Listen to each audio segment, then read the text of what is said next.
Hey guys, welcome back to the Comic Book Lowdown. I'm Wellington, and as you guys can see, I'm in an all new environment, new room, new everything. This is the office of my new house. Uh, it's been quite a task in getting all our stuff into this house, but and we're not done, but for the most part, we're done. But anyways, I got 4 books lined up for you guys, 1 online book and 3 physicals. So I'll just start off with the online book, and that was Detective Comics issue 17. And this book, I feel like it has no association with the death of the family stuff. And if you guys could leave in the comments explaining to me if this is how it is part of the death of the family, and if it's not, just confirm that it's not for me, because I keep thinking that it is, and it's bothering me that it has like nothing to do with it. The only things that has to do with it is the fact that Joker being loose is known, and this whole League of I keep want to say League of Shadows, this League of Smiles thing is Joker associated. But other than that, there's just nothing with the whole death of the family stuff going on.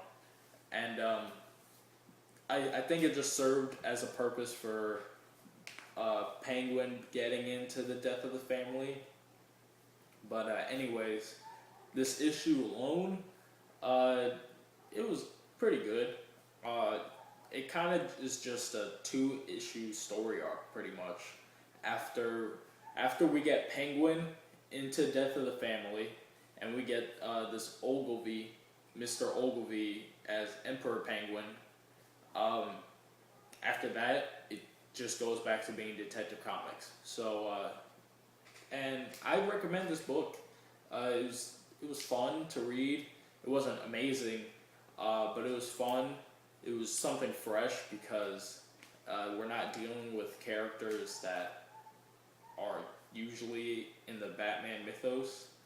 It was a cool thing that was done. Definitely what I liked about this issue was mostly the second story that backed up the main story, and it was very interesting. And I don't want to go into too much detail in my reviews anymore, but it was definitely very interesting how the second story gave more detail to the first story, and the way it ended was very cool. It was very nice. There's a mix of a bunch of things that have been happening in Detective Comics in this, and so I definitely recommend it. It was pretty good, but not the best thing in the world. But definitely try it out, pick it up, whatever. And that's it. Next, I have, and I'm sticking with it, but I don't know for how much longer. Just, I like it, but I might want to free up some room on my pull list, and if I need to, this is probably going to be the first thing to go. And but for right now, this is Thunderbolts issue number 4 by Daniel Way and Steve Dillon. And again, I don't hate the book. The story, though, the whole plot that's going on, I'm not very down with it.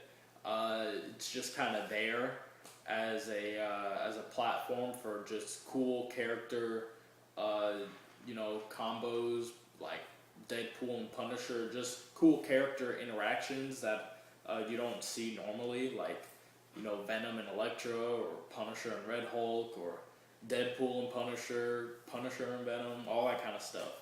Red Hulk and Deadpool, and that serves as a platform for those character interactions. But other than that, the story isn't amazing. It doesn't grab you, but it's interesting. I don't want you guys to get the impression that I don't like it. It's definitely interesting. It's just not grabbing. But there's a lot of cool character stuff, especially with Daniel Way writing Deadpool. As we know, he just finished his run on Deadpool's like 68 issues or something, and or actually more. And he really writes Deadpool very well, and I can get down with the art in this. I know a lot of people can't. A lot of Dylan's characters look the same, and that goes back to Preacher when he illustrated Preacher. So, that's just his drawing style. But there's definitely great Deadpool stuff. So at the beginning of the issue, there's like the funniest Deadpool thing happens. I don't want to give it away. Daniel Way writes Punisher very well. Punisher and Deadpool team up in this for a little bit, and there's funny stuff there, and it's just I would recommend reading this book, not for the story, but just to see some character interactions. If you like Deadpool, if you're a Deadpool fan, I do recommend this book. Unfortunately, you kind of have to read the first 2 issues to really get the Deadpool that we get in issues 3 and 4. So if you weren't planning on reading this and you're a Deadpool fan, and you want to read it for the Deadpool, I would definitely say you should pick up the first 2 issues as well as the 3rd and 4th issue, just so at least you know what's going on. And that's pretty much it for that book. Next, oh my gosh, this book has gotten so good again, and I definitely say if you drop this book, get back on it now, because now is when things are gonna start happening and things are looking up again, and that is Venom, issue number 31. Pretty cool cover there. This is by Cullen Bunn and Declan Chauvet. I've said in previous videos over and over again, I don't like Chauvet's art. I don't like it. And again, I don't like how he draws Venom. I think his Venom is really bad. But the art in here, besides Venom, like Flash Thompson, Peter Parker, Flash's mom, just bad guys, it's great. I love the art just besides the Venom part, and that's the part that I feel like you really need to get right over mostly everything else, is the character. But this is very much a Flash issue, Flash story. This is the best Flash story Cullen Bunn's written, probably the best issue that he's written so far in his Venom run. And like I said before, if you dropped the book after Remender left because you felt that Bunn was gonna mess things up, or you read the first arc and didn't like it, whatever the reason, now is the time where you need to get back on with Venom, because Cullen Bunn's voice for him, like I've said previously, gets better and better and better, and just the way that he plotted this issue, the way he wrote it, the way his path during this issue was just absolutely perfect, and it goes back to that Remender stuff. It goes back to, like I've always wanted from this character, the street level things. I don't want him always to be dealing with, hell spawns and different dimensions and all these supernatural characters. Well, they're all supernatural, but I don't want him dealing with all these like sci-fi characters and all this kind of stuff, space, whatever.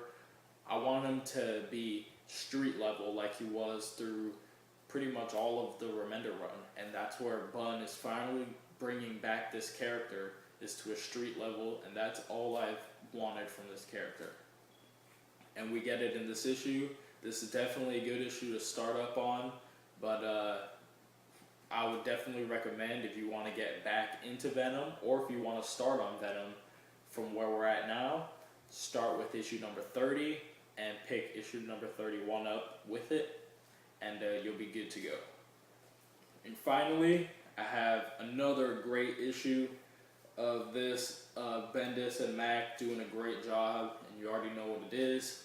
It's Daredevil End of Days, issue number 5 out of 8. So we're nearing the end of this series, this mini series, and it's just always great. It's so good.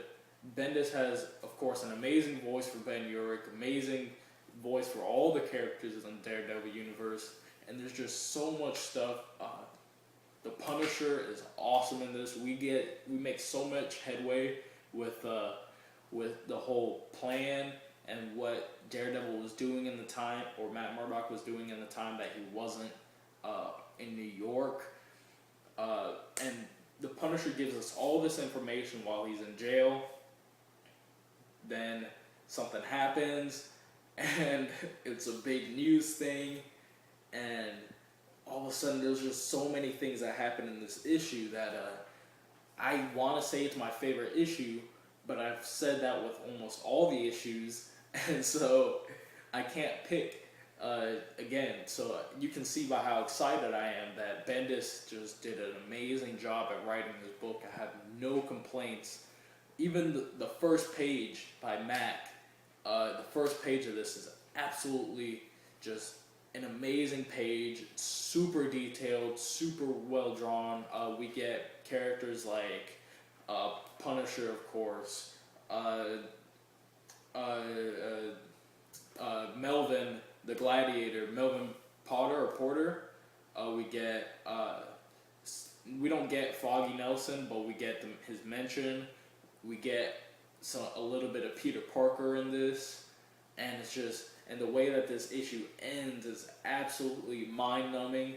And I definitely, if you're not reading this, please, I'm actually begging you to go to your comic shop today, pick it up, because it is absolutely amazing. Can't recommend it anymore.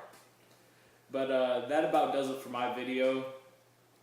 Sorry for, I'm not very set up here, so I might not edit this video like I had normally. So if I don't have my new intro on it, I'll have my old intro on it, but that will only be temporary, and I'll go back to the new intro once I got everything set up. But that's my video. I'm Wellington signing off with the Comic Book Lowdown, and I'll see you guys next time.